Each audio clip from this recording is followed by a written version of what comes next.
Oi, pessoal, tudo bom? Aqui é a Pro Luciana. Estamos aí para mais uma aula da disciplina de Administração Aplicada à Gastronomia. Nessa semana um pouquinho diferente, né, do que as que nós já tivemos. Devido aí a essa urgência, né, devido ao vírus, a gente teve que se ausentar aí das nossas atividades.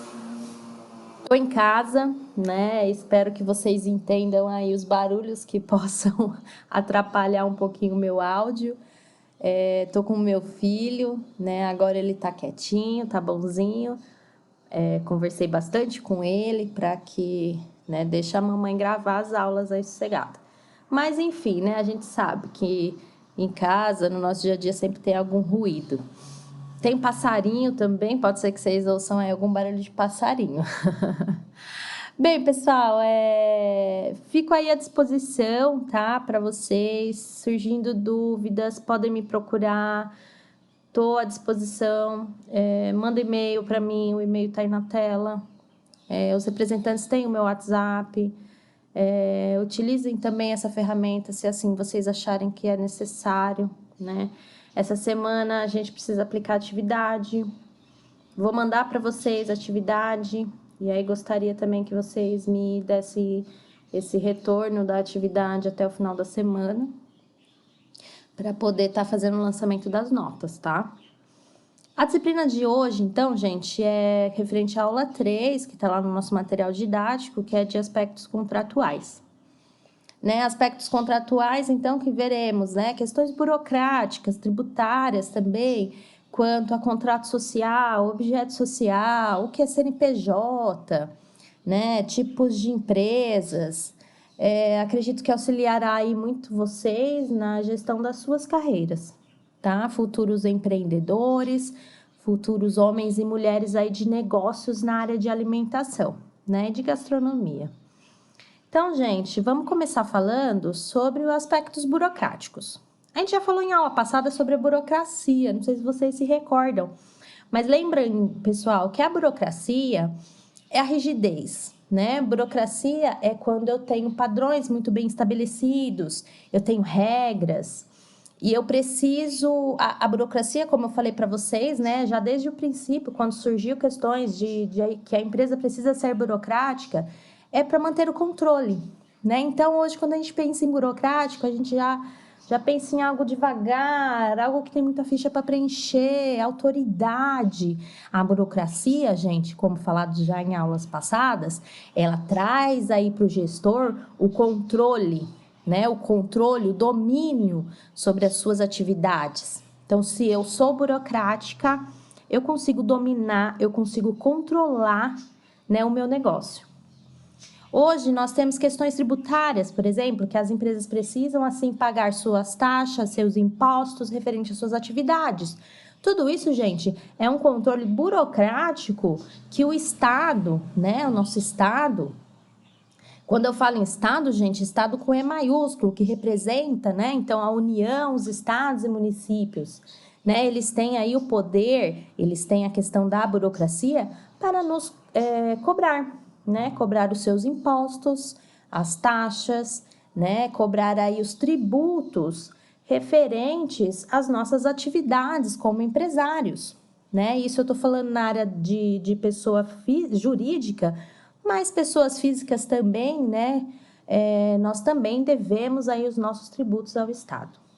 Né? Então, característica da burocracia é impessoalidade, concentração, né? Então é muito rígido, muito concentrado em poucas pessoas, né? Um efeito de nivelamento entre as diferenças sociais e econômicas e execução de um sistema de autoridade que é praticamente indestrutível.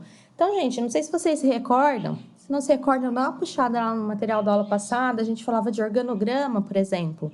Uma empresa burocrática, eu tenho um organograma muito bem rígido, muito bem estabelecido, onde eu tenho as nossas, né, dentro da organização, eu tenho a hierarquia muito bem estabelecida, né? Quando eu falo em burocracia, então essa hierarquia ela é indestrutível, ela é na mão de poucos, né? Poucos que detêm aí o poder de controle de uma organização ou o poder do Estado, por exemplo, de tributar, né? Então, A gente precisa estar atento aí às questões burocráticas.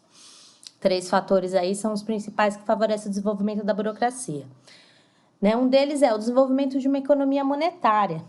Gente, nossa economia, para que funcione, nosso país, para que funcione, que seja ativo, que tenha sua economia, é preciso que haja, sim, burocracia, que haja controle. Né? Imaginem só, gente, se nós não tivéssemos nossas leis, os nossos deveres, nossas obrigações, né? O caos que seria. Então, é preciso um poder maior que controle os demais e que controle a economia também. O crescimento quantitativo e qualitativo das tarefas administrativas. Então, a burocracia, ela favorece, né? Ela é favorecida, desculpem, né? Pelo crescimento das tarefas administrativas. Tanto qualitativamente, né? De atividades, do que fazer, e quantitativos de quantidade. E a superioridade técnica, né? Então, o conhecimento que as pessoas possuem, quando eu tenho muito conhecimento, muito domínio de um determinado assunto, sou gestor de uma empresa, por exemplo, então eu tenho as questões burocráticas que me colocam aí sobre essa superioridade técnica. Principais características da burocracia.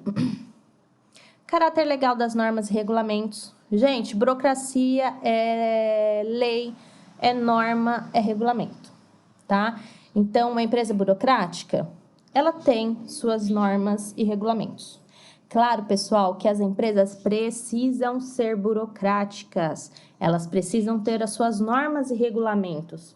O que não é legal, o que já foi discutido em sala de aula, é o excesso da burocracia, o excesso da centralização, o excesso, né, da centralização de poder nas mãos de poucos, e aí amarra os demais dentro da organização. Caráter formal das comunicações. Gente, comunicação é algo importante aí dentro das empresas. Muito dos erros que acontecem, principalmente na área de alimentação, né? Porque imaginem só se há uma falha na comunicação no preparo de um prato, né? Não é passado os detalhes que o cliente queria aquele prato sem determinado tempero. E aí vocês colocam lá, o pessoal, o chefe de cozinha, os seus ajudantes colocam lá aquele determinado tempero que o cliente não queria. Houve uma falha de comunicação, né? Então, empresas que são burocráticas, elas têm um caráter formal das organizações, então da comunicação. Então, a comunicação ela é muito bem estabelecida. Isso é importante, tá, gente? Racionalismo e divisão do trabalho. A gente falou bastante de divisão do trabalho e racionalismo na primeira aula, qual a gente falava dos princípios aí da administração. Então, quando eu tenho muita burocracia, muitas das vezes eu tenho, sim, divisão do trabalho e muito controle rígido sobre isso. Impessoalidade e hierarquia. Então, é aquela questão, né, a qual a gente comenta bastante, do manda quem pode, obedece quem tem juízo. Rotinas e procedimentos padronizados, né? Volto à questão do controle. Quando eu padronizo, quando eu tenho uma regra, um padrão, eu tenho mais controle. Meritocracia, né? A meritocracia, gente, é quando há promoção de pessoas por mérito, né? Por desenvolvimento, né, das suas atividades. Profissionalização e previsibilidade, né? Previsibilidade, porque eu tenho tudo muito controlado, é muito previsível.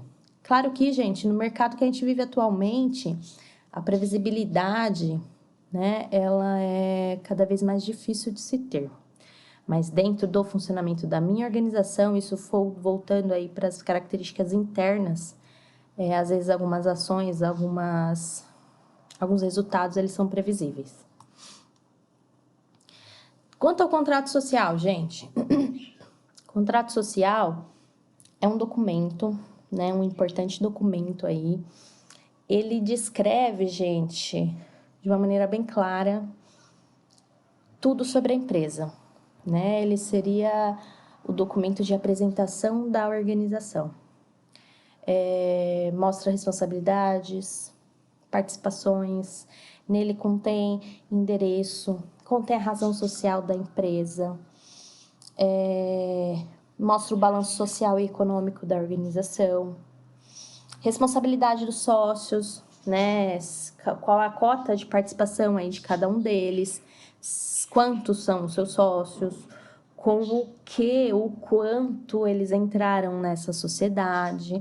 Então, gente, o contrato social é um documento obrigatório para as organizações, né? Então, o primeiro documento que a organização faz, né, quando surge, então, a questão, vamos juntar aí eu e você, né? Então, vamos fazer aí um restaurante, vamos abrir um empreendimento, vamos fazer um food truck?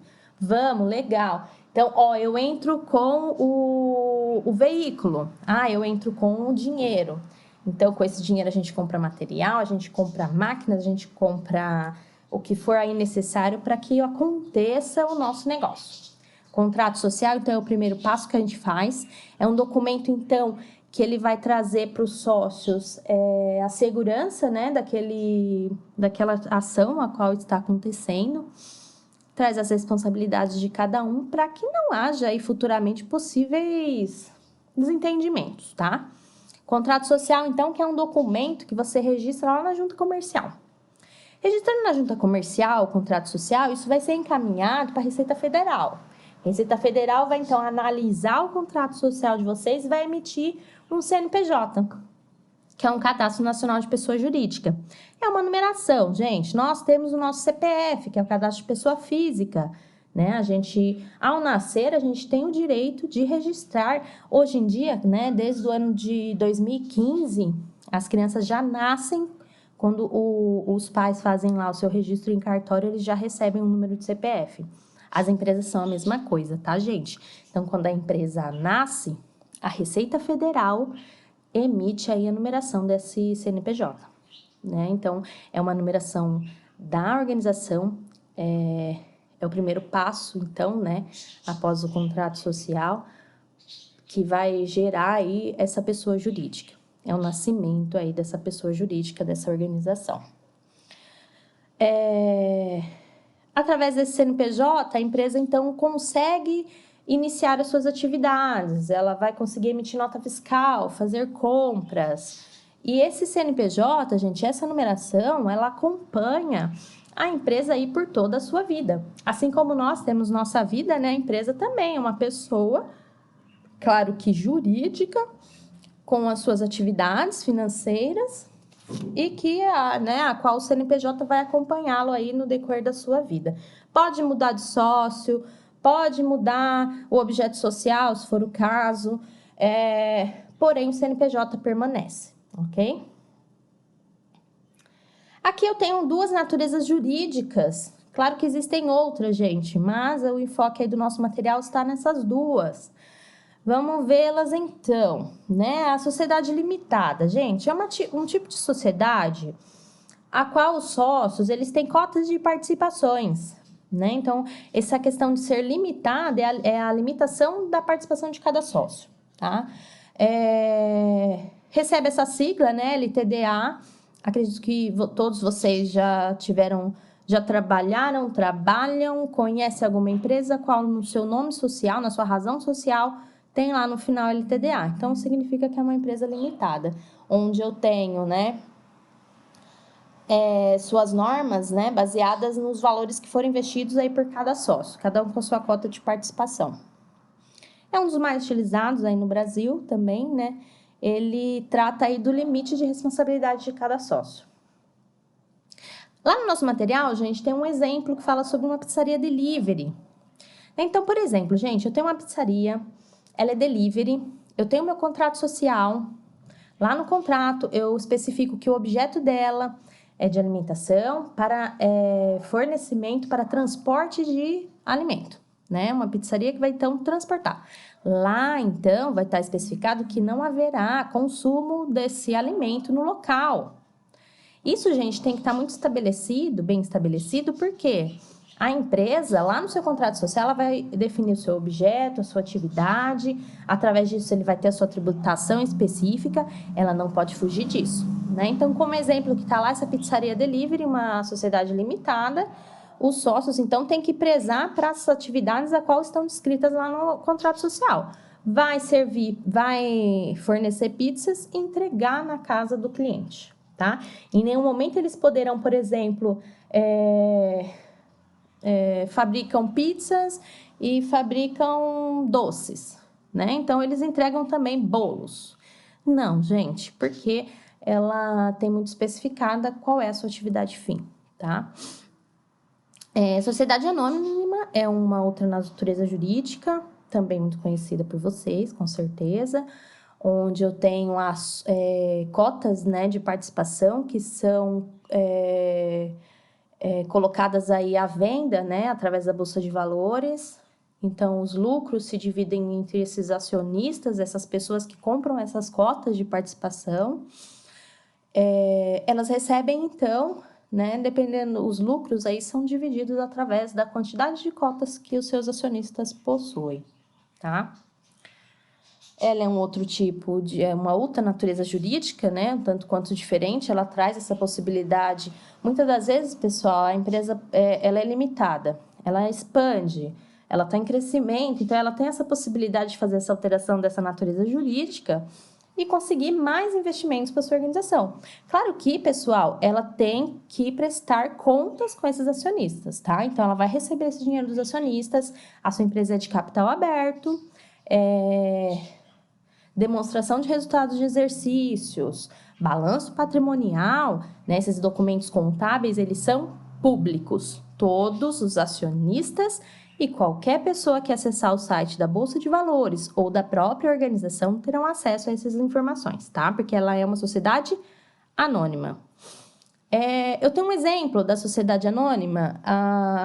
Na área de alimentação, por exemplo, tem o restaurante Outback, né? Ele é uma franquia e sociedade anônima, né? Então, é uma empresa a qual se expandiu bastante e aí optou-se, né, por adotar essa natureza jurídica que é de sociedade anônima.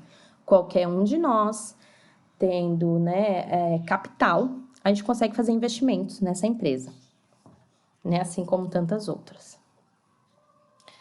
Existem duas formas, então, de se organizar uma empresa no momento de construir o contrato social em relação à divisão de lucros, tá, gente? Esse slide, então, ele vai falar da divisão de lucros. Os sócios da empresa, como eles recebem, né? Como é feita a divisão de lucros da empresa? Eu tenho duas maneiras. Uma é por meio do Prolabore. Prolabore, gente, é uma remuneração a qual o sócio recebe, tá? Eu tenho outra maneira de receber, de dividir esses lucros, que é a distribuição de lucros. A distribuição de lucros. Ela é uma outra forma. A distribuição de lucros, gente, ela é estipulada a partir do percentual que o sócio possui. Então, por exemplo, eu e você, né? Eu e você, aluno. Eu possuo 50% da organização desse nosso negócio aí do food truck. Entrei com 50%, vocês com 50%. Então, cada um de nós tem 50%. Então, lá na divisão dos lucros, após feito aí todas as deduções, chegou no lucro, 50 meu, 50 seu, tá? Essa é a distribuição de lucro. Prolabore, gente, é o salário que o sócio recebe, tá? Ele é dividido conforme a atividade que eu exerço ali na organização. Existem sócios, gente, que fazem atividades administrativas ou na área de produção, mas que exercem atividades dentro da empresa. Esses sócios que exercem alguma atividade dentro da empresa, eles têm o direito de receber um salário, né? Uma remuneração. Existem sócios que não recebem prolabore, só recebem distribuição de lucros. Por quê? Esse sócio, ele só investiu capital e ele quer só receber lucros. Então, lá no final, nas deduções, ele recebe a sua parte de lucro. Prolabore, então, é diferente, ela é uma remuneração, tá, pessoal? Mais pra frente, um pouquinho, eu vou falar mais detalhadamente do Prolabore, tá? Por isso que eu não vou me aprofundar aqui. Responsabilidade social. Pessoal, a gente vive, né, em uma época a qual a empresa ser responsável socialmente faz toda a diferença, né? Então, a questão da responsabilidade social, ela é diferente de filantropia ou de uma assistência social. Falo isso porque, pessoal, uma empresa ser responsável, ela tem que prezar pelas questões ambientais, pela qualidade de vida no trabalho do seu colaborador, pelo produto de qualidade a qual ela oferece para o seu cliente. Então, é assim, ela tem que pensar em tudo a qual, né, em todos ou em todas as empresas, em todas as pessoas, em tudo a qual esteja relacionado a essa organização. É o que a gente chama na administração stakeholders, né? Os stakeholders são todas as empresas ou pessoas, né, que afetam a organização e que também podem ser afetadas pelas atividades a qual ela faz. Né? Então, uma empresa, por exemplo, faço doações de cestas básicas todo mês para uma ONG, uma casa de idosos, por exemplo. Isso é uma assistência social, gente. É uma boa ação? Óbvio que é. Mas a empresa não pode pregar que ela é responsável social somente exercendo essa atividade. Né? Isso é filantropia, isso é uma assistência, né, a um determinado público. Responsabilidade social, esse termo ele é muito mais amplo, tá? Então, a responsabilidade social nas empresas ela é dividida em duas. Responsabilidade social corporativa. Gente, a responsabilidade social corporativa, ela está muito envolvida com as atividades, com as boas práticas que a empresa tem para obter lucro, para obter sucesso, tá? Então, a responsabilidade social corporativa é o que fala aqui no nosso slide, que é voltada para o seu ambiente de negócio, para o seu ambiente interno. O que eu, gestor, né, o que eu faço, quais as nossas atividades dentro da organização para fornecer aí um produto de qualidade ou um serviço de qualidade, tá? Por exemplo, vou comprar aí uma geladeira. Vou numa loja, pesquiso o preço, aí eu encontro lá X valor dessa geladeira, é a geladeira que eu quero. Beleza, vou lá, vou pesquisar em outra loja. Entro em outra loja, vejo a mesma geladeira com o mesmo valor, com a mesma forma de pagamento. Aí o que acontece? O cliente precisa decidir, tá dentro do meu orçamento, vou comprar. Onde ele vai comprar? Né? Existem pesquisas que trazem, né, essa informação de que certamente o cliente ele vai adquirir o produto no local onde ele foi bem recepcionado, onde ele foi bem atendido. Então, gente, todos nós clientes, se a gente precisar escolher entre uma empresa ou outra, entre uma loja ou outra, muito certamente a gente vai escolher, claro que pelo valor, mas se esse valor se equipara, a gente vai para o atendimento, a gente vai para as práticas ali daquela organização, tá? Então, responsabilidade social corporativa é uma característica interna, né? O que eu, empresário, o que eu, gestor, prezo para, né, obter sucesso na minha empresa. Responsabilidade social empresarial, pessoal, então ela já foge, né, somente do interno da organização.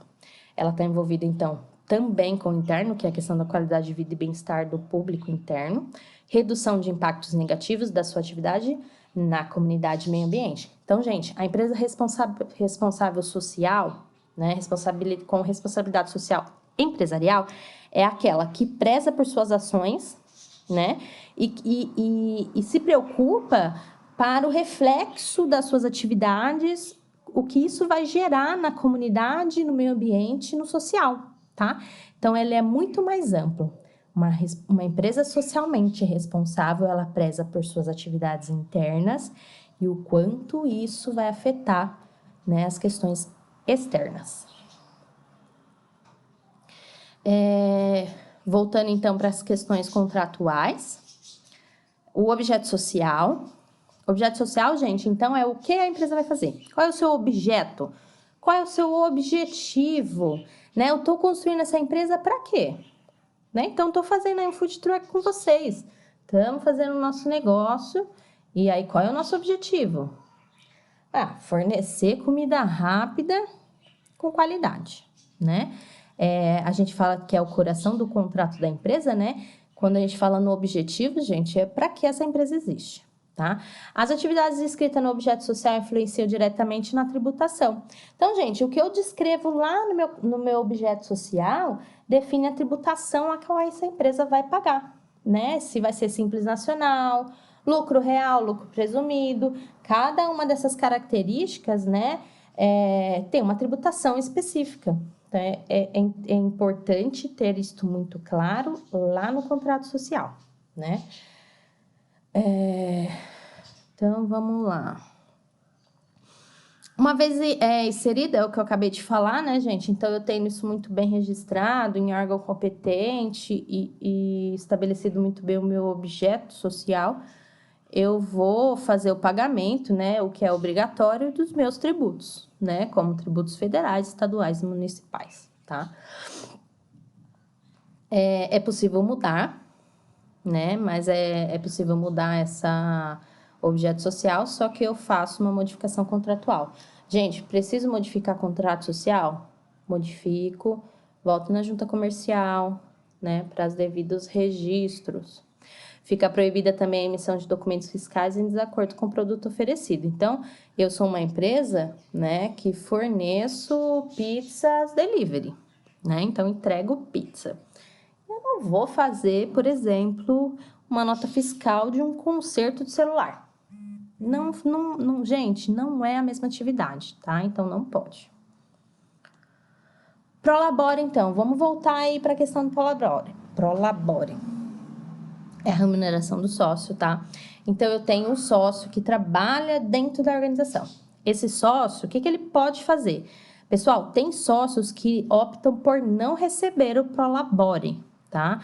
Então, vai muito para a questão de como está a organização, se há possibilidade ou não, se o sócio opta ou não. Não é obrigatório, tá? Todo sócio ter prolabore. Não. O prolabore, então, é o seguinte. Vamos supor... Tem uma empresa, vamos voltar lá para o nosso exemplo do food truck.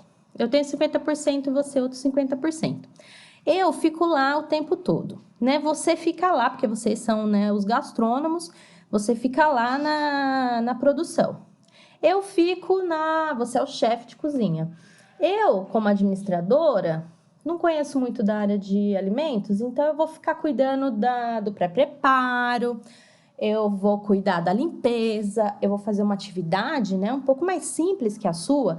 Então, por exemplo, nós dois vamos receber o prolabore das nossas atividades.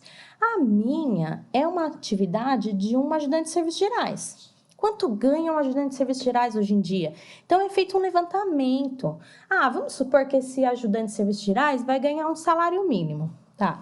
Vamos fazer uma conta, então? O salário mínimo está em torno aí de R$1.000. Acrescenta FGTS, acrescenta o quanto gastaria com vale transporte, com vale alimentação. Vamos supor aí que, então, a gente gastaria R$1.500 com esse funcionário. Então, eu, sócio, que faço essa atividade de serviços gerais, recebo mensalmente R$1.500, né? Que seria o valor que a empresa gastaria com o funcionário, tá? Ela é diferente não tem folha de pagamento prolabore. Ela não é salário, né? Ela é só uma remuneração. Quem recebe prolabore não tem direito a férias, não tem fundo de garantia, não tem direito a 13º, não tem folha de pagamento. Preciso declarar impostos de renda e preciso desses rendimentos que eu tive aí da empresa.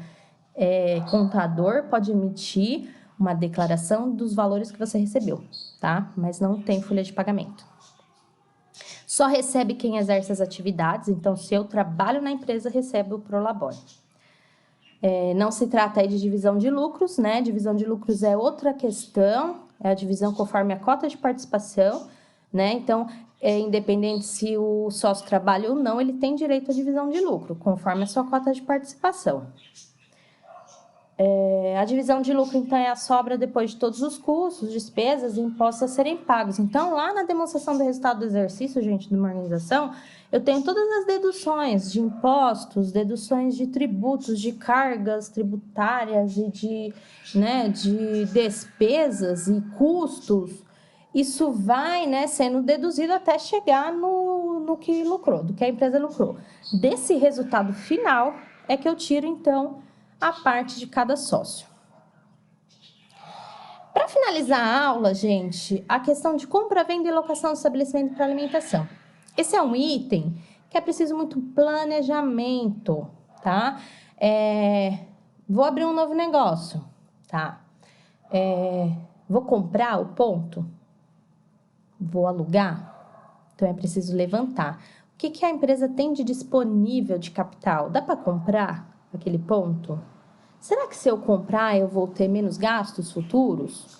Ou de momento vale a pena que eu pague um aluguel? Porque aquele ponto é bom? Porque, né, mensalmente eu vou tendo aí os meus rendimentos que serão possíveis, né, o pagamento desse aluguel. Então, são pontos a qual é preciso verificar, né, para você começar suas atividades. No caso de estabelecimento para venda de alimentos, o ponto pode ser adquirido, mas o investimento é alto e o retorno vai demorar para acontecer, né? Então, se você investe muito dinheiro para comprar aquele ponto, é um investimento alto, gente. Tem que ser colocado na ponta do lápis. Tem que ser muito bem analisado, tá? Se vale a pena ou não. Não adianta eu chegar aqui para vocês e falar assim, ó, junta dinheiro e compra o ponto. É o que há. Não. A empresa que tem que saber das suas condições, né? Será que é interessante eu investir todo o dinheiro que eu tenho para comprar o ponto? Depois não vai me sobrar dinheiro para comprar maquinário, para comprar matéria-prima, para começar minhas atividades? Então, no início das atividades de uma nova organização, é preciso muita prudência, muito planejamento, né? É o que fala aqui, que tem que ser feito com muita cautela para confirmar se vai ter retorno àquela aquisição. Gente, a aquisição de imóveis é algo a qual, se eu precisar depois fazer a venda, não se faz de um dia para o outro, né? Esse retorno desse valor investido, ele não volta tão facilmente e rapidamente para o bolso do investidor, né? Claro que se eu tenho dinheiro disponível para comprar, mas, né, também para as outras atividades, vale a pena, né? Se não, vamos alugar. Então, gente, o que eu tinha para falar com vocês dessa aula é isto. Espero ter tirado as dúvidas de vocês. Mais uma vez, me coloco à disposição, tá? Vou disponibilizar lá no AVA de vocês a atividade, né? Podem me mandar por e-mail, tá? Lá eu vou colocar as orientações todas para que não surja nenhuma dúvida, tá, gente? Desejo a todos aí uma boa semana. Se cuidem, tá? E vamos logo, logo se ver. Um grande abraço. Tchau, tchau.